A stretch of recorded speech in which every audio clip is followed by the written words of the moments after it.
Já se sabe que os principais sintomas da Covid-19, a doença causada pelo novo coronavírus, são tosse, febre e dificuldade para respirar. Mas o que as pessoas devem fazer se esse quadro aparecer? Eu sou a Lígia Guimarães, repórter da BBC News Brasil aqui em São Paulo, e nesse vídeo eu vou explicar em 4 pontos quais são as recomendações das autoridades e explicar como deve ser o tratamento nos hospitais e postos de saúde. Primeiro, nem todo mundo vai precisar ir ao hospital.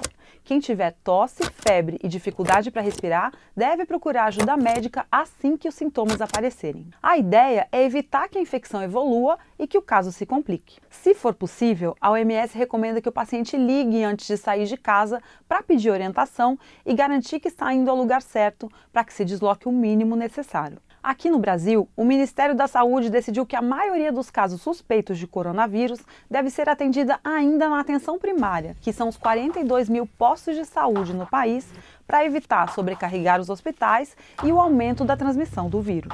A estimativa do Ministério, que pretende aumentar o horário de atendimento nesses postos, é de que 90% dos casos sejam atendidos nos postos de saúde. A recomendação é de que a população procure os postos quando apresentar sintomas como febre baixa, tosse, dor de garganta e coriza, e sentir a necessidade de atendimento médico. Mas se você tiver sintomas leves, mas sente que não precisa da ajuda de um médico, pode ficar em casa. E quem precisa ir ao hospital? Só quem apresentar os sintomas mais graves, como febre muito alta ou dificuldade para respirar, que já podem ser sinais de pneumonia, um dos estágios mais graves da doença causada pelo coronavírus. A gente sabe que os hospitais são ambientes onde circulam pacientes com todo tipo de vírus e bactérias, e o perigo é que quem nem estava tão doente acabe sendo infectado por lá ou infectando outros pelo caminho. Eu conversei com o infectologista Estevão Portela Nunes, vice-diretor do Instituto Nacional de Infectologia Evandro Chagas, da Fiocruz, e ele explicou isso em mais detalhes.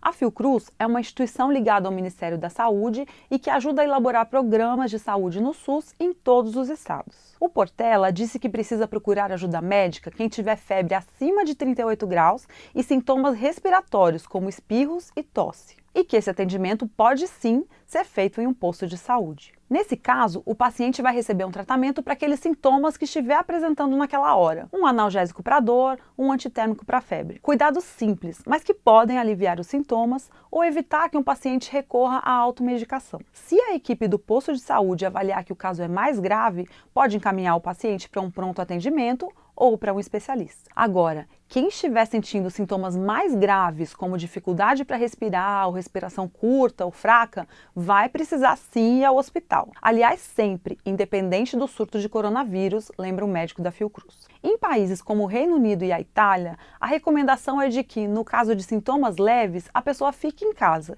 evitando o contato com outras pessoas justamente para não criar uma rede de infectados que cheguem às pessoas mais vulneráveis à doença. A orientação taxativa do Serviço de Saúde britânico é de que a pessoa com sintomas de gripe, febre e tosse, por exemplo, não procure os serviços de saúde por causa do risco de infectar pessoas mais vulneráveis. Lá no Reino Unido e na Itália, os pacientes podem obter orientação médica por telefone, opção que não existe no sistema público do Brasil. Eu perguntei para o Ministério da Saúde e eles disseram que a estratégia do Brasil é diferente desses países mesmo, e que o Ministério recomenda a ida ao posto de saúde em vez do hospital justamente porque são ambientes menores com menos circulação de pessoas. O Ministério destaca que as orientações podem mudar a qualquer momento, já que trata-se de um vírus novo e o próprio sistema de saúde está aprendendo a lidar com ele. A OMS diz que é importante ficar atento às orientações das autoridades de saúde de cada país, porque elas terão as informações mais atualizadas sobre a realidade local.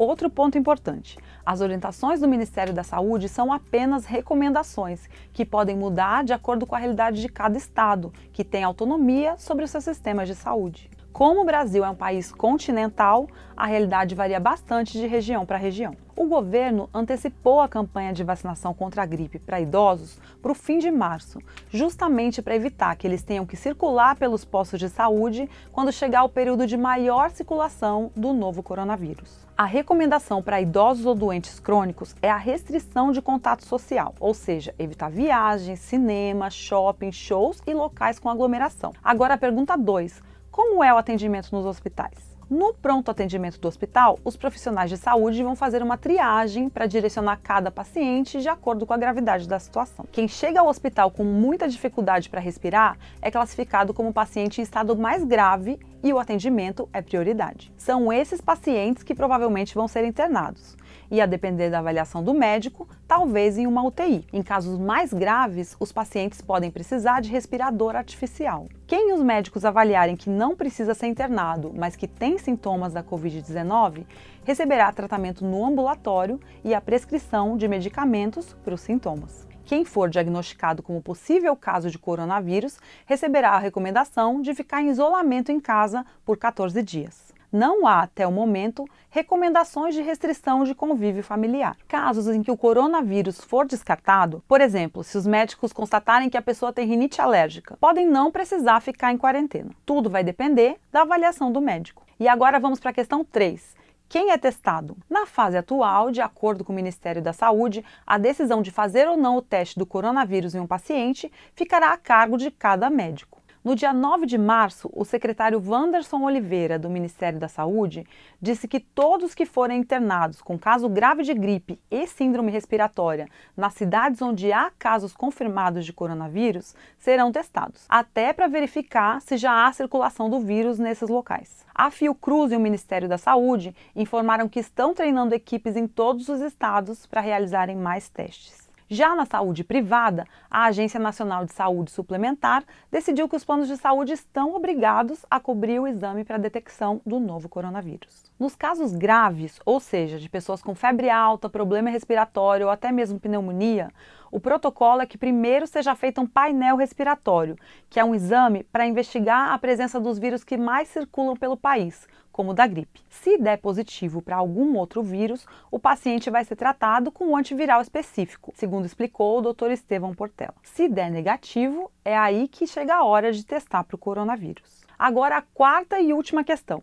Como os pacientes são tratados depois do teste para o coronavírus dar positivo? A Organização Mundial da Saúde explica que não existe até agora um tratamento específico para curar a Covid-19, embora existam muitos esforços para encontrar remédios ou uma vacina que previna a doença. O que existe, por enquanto, são tratamentos para resolver os sintomas, baixar a febre, melhorar a tosse, tirar a dor do corpo e tratar complicações respiratórias como pneumonia. Quando a dificuldade para respirar é grande, o paciente pode receber oxigênio, por exemplo. Um dos desafios nessa pandemia é evitar que a procura por hospitais não supere o número de vagas. Por isso, atuar para que os casos não piorem é uma prioridade. Segundo o Conselho Federal de Medicina, o Brasil possui quase 45 mil leitos de UTI. Pouco menos da metade, só 49%, está disponível para o SUS. E a outra parte é reservada à saúde privada, que hoje atende 23% da população. Antibióticos não servem para combater o coronavírus, mas podem ser usados em algum momento para tratar outra infecção associada, como uma faringite